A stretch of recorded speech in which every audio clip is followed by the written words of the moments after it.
Hey there, Heather Carter from Nature Hills Farm. I'm in my farm kitchen today making a triple berry jam, and I thought I would jump on here and share with you how easy it is to make this jam. It literally takes 3 ingredients to make jam.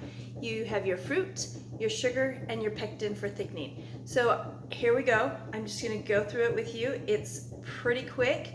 Another thing you do need to have is jars to put your jam in, and other than that, we are all set. So I've got my, just gonna turn here so you can see, I've got my strawberries, blackberries, and raspberries. These were actually frozen. I freeze my berries during the on season, and then in the winter season I can come back and make delicious jams or whatever all winter long. So I've got that. I've got my pectin and my sugar. So we're gonna start here by putting the berries into your large pot, and the pectin. And I'm just gonna mix these all together and heat them up until it's nice and bubbly, boiling, and we'll show you what that looks like, and then add sugar. Okay, so I'm over at the stove now. I've got my berries. They are breaking down in my pot here. You can see it's getting nice and hot. Now, I did let these thaw a little bit, but I started with the frozen berries, so I didn't crush these before I heated them up. It's just a little hack, time saver. My measurements for this recipe, which I'll give to you, were for the whole berry before they were actually crushed. So after it heats up a little bit more, you can see I kind of started this a little bit, but I'm going to just continue to break these down, and it doesn't have to be all the way, they don't have to be all the way unthawed to break it down, but that definitely makes it easier. So some of these bigger berries, they're still frozen.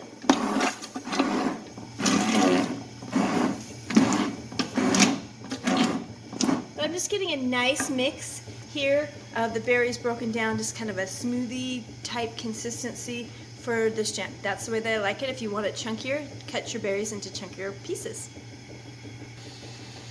Okay, so I've used my immersion blender, and I have broke down all of the berries, and again I have strawberries, blackberries, and raspberries in this mix, and it's ready to add sugar here in just a minute. So I'm heating up this berry mix enough that when I put the sugar in, it will break down easily, and then I'm going to bring it back to a boil it hard for 1 minute, and that means hard enough that when I'm stirring it, the boil doesn't stop. So that's a hard or rolling boil. And I'll do that for 1 minute. That activates the pectin and gets it ready so that I can get a good gel on this jam. So I'll show you that in just a minute. Okay, so this is almost ready here, and I'm going to show you. It's just starting to get a light boil. But in the meantime, while I am waiting for my berry mix or my whatever fruit I'm making into jam to heat up, then I'm over at my sink getting my jars sterilized, getting everything set up so that when this is ready I can transfer it to the jars, and then I'm going to put it into my water bath. So let's look here. You can see nice little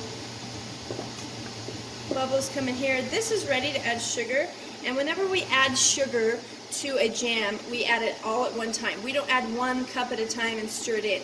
So whatever the amount of sugar is that you add to the recipe, you pour it in at once. So here's my bowl of sugar, and here we go. Now, this is a full sugar jam. It's berries. Berries are quite tart, and so this requires quite a lot of sugar. So in contrast to maybe a lower sugar jam or a preserve, or maybe something that you make just the fruit itself and boil it down, may have a lot less sugar. This one has it all. So if you're trying not to have a lot of sugar, most jams are quite sugary. So we always eat everything just in moderation. Okay, so I've got this in. I literally am just stirring in this sugar. You can see here, there's a strawberry that didn't get broke down, which is fine. We can break that down later or leave it whole. It's kind of fun to get fruit in your jam. Jam tends to be a fruit type component. You can leave it as chunky or as smooth as you want. Jelly, on the other hand, is typically from juice, so it'll be quite smooth. Okay, so it's all stirred in. The sugar is all stirred in. You can just see it there now. I am going to bring this up to a hard boil. Now I will continue to stir this while it is boiling, just to make sure it doesn't stick to the pan. Okay, so I'm going to show you here. I've got my, in the meantime here, I'm getting my water bath over here boiling. You can see it's just going nuts here. This is an old canner pot that I have, and it works wonders still after all these years. But that's another thing that I do to save time. I've just got that going, and over here I'm going to just sterilizing my jars. You can do this one of two ways, and here are my lids here next to it, just getting ready. So sterilizing your jars, so you can do that one of two ways. You can put them in your dishwasher. The point is, one, sterilization. We want them very clean. We don't want to introduce any bacteria or such to our jars or our preserves that we are planning on keeping for several years. You can also wash, rinse, and sanitize. When you sanitize, you want to put about a teaspoon to a tablespoon of bleach, regular chlorine bleach, into your water, and then you can just dip them in there, and that should kill any bacteria that are on the jars. If you have a commercial dishwasher, like I do, you can also wash those in the dishwasher. Gets the temperature hot. You want to add hot to hot, so we want our hot liquid fruit jam to go into a hot jar. If you put hot into cold, you're going to break the jar. And then it really sucks when you open up your water bath and you find that one of your jars is broken. There's jam all over the rest of them. So those are some things that I do while I'm waiting for my fruit and my jam to finish boiling. I'm working, getting them ready. These are ready for me to take out of the water. I'm going to do that and get them draining so that when we get done over here, we can just start pouring them into the jars. Okay, we're back. So I just want to get a good view here of what's going on. You can see the bubbling. This happens so fast I didn't even get all of it on video, but you can see how I'm stirring, and it is just, I mean, look at the steam here. It is just bubbling crazy like that. Okay?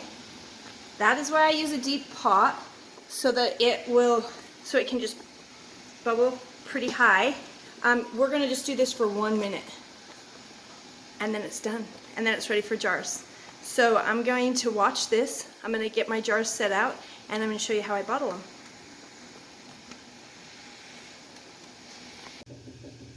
Okay, we're back, and we're going to go ahead and fill some jars with jam.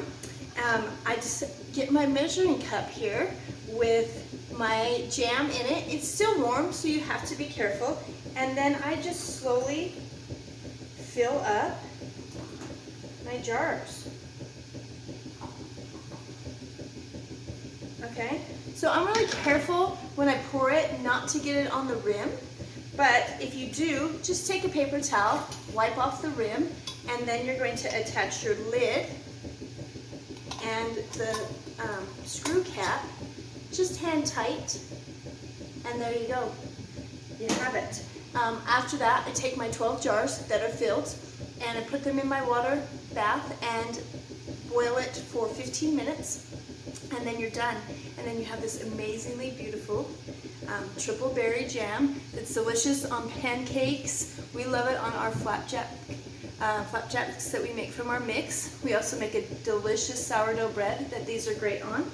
And we will be teaching a jam making class during our Rustic Foods retreat, so watch for that. I'll put the link in my bio.